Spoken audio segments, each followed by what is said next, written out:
Life is a journey, and I don't mean growing from grass to grace, or we're not talking about weight, where we're looking at someone who has had most of his life very slim and now has grown big, or someone who has been obese and grown or lost some weight, whatever he has done, gone to the gym, dieted, and now has lost some kgs. Let's talk about behavior. And the big question is behavior or character inherited? Does someone inherit the way they behave from their parents? This is African Mom's World, and if you're new here, we talk about anything around an African mom. Be it discipline, be it the teacher, multitasking, acquiring a skill, learning as you do, gardening or farming, and many more. At the bottom here, there is a button that looks like this, like button. Please press that button so that when we upload other videos, you may be informed. There is a famous philosopher who is called John Locke.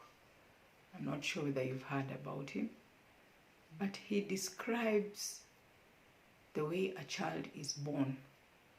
He says that when a child is born, his mind, he or she's mind is plain. It is blank. You know, a child is born with a blank slate, or let's call it a blank tablet, meaning that it's like this, very clear, with nothing on it.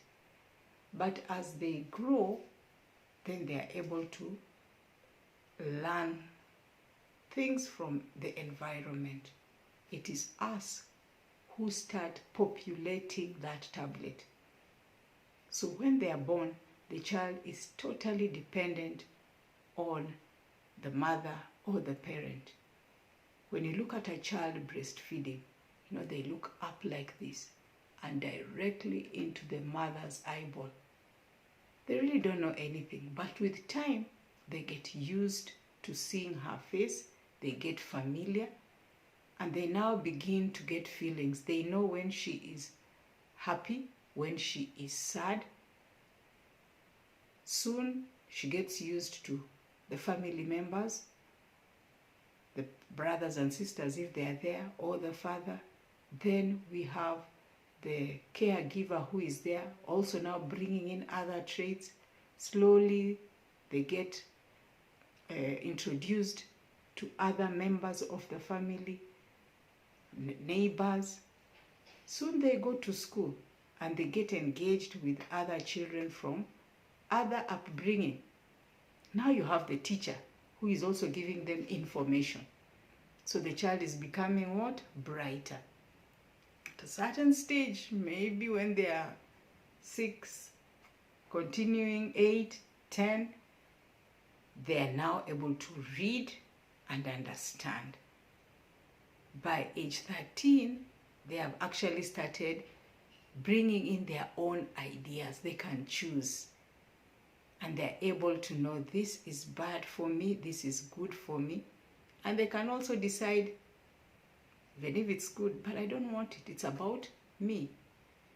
We cannot ignore the fact that social media is playing a great part, or influencing a lot.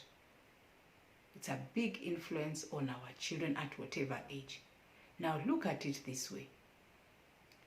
When a child is still young, we have this big issue about nannies. Previously, we did not have moms go to work, leave their children and be away from their families for a longer time. But issues of the economy have come in, and now both parents need to participate so they're able to provide for their children. But in the process, they have had to sacrifice their children. And by sacrifice, I mean they are not there. They're actually absent parents. Even doing the homework for their children is a problem. Even as young as below 3 years, we can see children being given tablets with music on it, on a walker, so that they are able to press. They have put a pacifier in their mouth, so the child is just sucking on it, playing the music. They get carried away. They are in their own world. Then you also visit some homes and you'll find a baby has been put for a very nice pillow on the seat facing the TV. The channels just change, you know. The house help is there looking at different child, or even the mother or whoever, whichever caregiver is there. So the baby is just used to these pictures passing. They don't understand, but they are passing.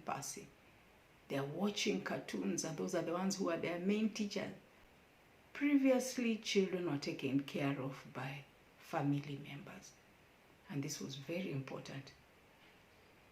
Even their grandparents played a big role. Not just any stranger would be brought into the family to take care of children. And this was important because it was development of character. And just for you to know, even in terms of feeding practices, once a child reaches 24 months, or let's say 2 years, and the child has been fed with a poor diet and the child is stunted, it is almost irreversible in terms of their brain development. That's why it is stated that a child should be fed very well right from the beginning when they breastfeed up to 6 months, and then from there the introduction of complementary feeds must be done well so the child's brain develops well. So it is with character. A child cannot just be left like that. They begin picking things as they go. And so it is with character. If we allow our children just to be taken care of by anybody, then this brings the issue that is at hand. Parents are struggling. Parents have a lot of problems, and you ask yourself, where are they? Where were they? Where is the church? What information is the church giving these children? What is the role of the church?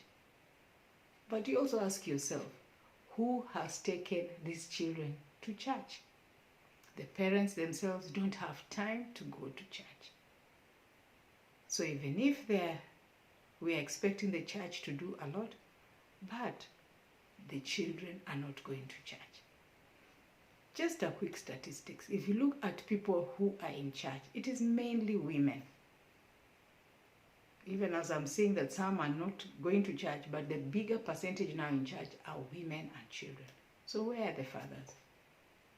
It is important that development of character is both-sided, and we cannot ignore the fact that spiritual upbringing or spiritual nourishment helps in developing the character of a child. Now the government put some stringent measures on boarding schools, and the reason they have done that is because other than just issues to do with academics, but even discipline has become a problem. Children, especially teens, are not able to listen to authority. And that authority begins from home. They do not listen to their parents. Long time, a child was raised by the community. It was a community affair. Anybody your father's age was able to do what? To condemn you. They could even cane you. And worst of it was if they came home and reported you that they saw you making a mistake. If it was on the road, they would just discipline you like that. But things have changed. We have what we are calling the child's rights. You cannot cane a child. If this is the case, then what is the direction? And the children themselves are also struggling. They do not know how to behave. They're getting into all these practices that are becoming an issue to society. They need help, they need guidance, but from who? So that is why we are having this discussion, and I want to welcome any comments so that we can move together and see how we can be able to have a platform where we can help our children and help ourselves as parents. Thank you.